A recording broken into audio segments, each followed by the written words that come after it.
வணக்கம். ராம்நாத் கிச்சனில் உங்களை எல்லாம் சந்தித்ததில் ரொம்பவே சந்தோஷம். இன்றைக்கி சுவையான வெண்டைக்காய் பொரியல் செஞ்சுருக்கேன். பச்சை கலர் மாறாமல் நல்லா டேஸ்ட்டாக கொஞ்சம் காரமாக செஞ்சுருக்கேன். வாங்க எப்படி செய்கிறதுன்னு பார்க்கலாம்.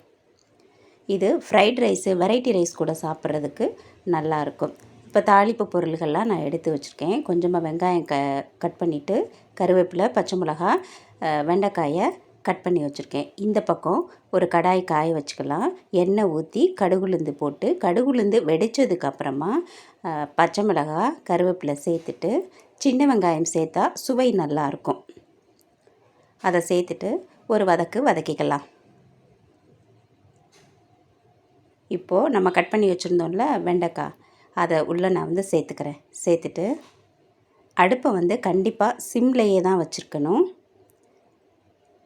கிளறி விட்டுடலாம். எல்லா பக்கமும் கிளறி விட்டுடலாம்.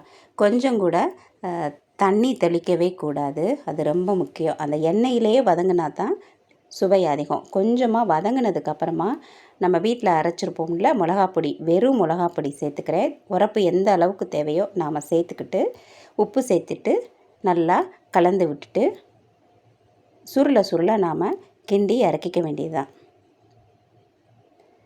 அதே நேரத்தில் அந்த மிளகாய் பொடி கருகிடக்கூடாது. அதனால் கண்டிப்பாக சிம்லையே தான் வச்சு நாம் கிளறணும். இப்போ எனக்கு எல்லாம் நல்லா செட் ஆகி வந்துருச்சு.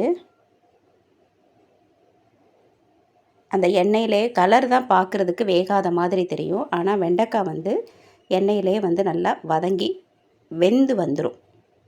அந்த உப்பு எல்லாமே சேர்ந்து ரெடி ஆயிடுச்சு. இதில் நம்மளுக்கு என்ன சேர்மானம் தேவையோ நம்ம சேர்த்துக்கலாம். இன்றைக்கி சிம்பிள் மெத்தடில் தான் இன்றைக்கி நான் வெண்டைக்காய் பொரிச்சிருக்கேன்.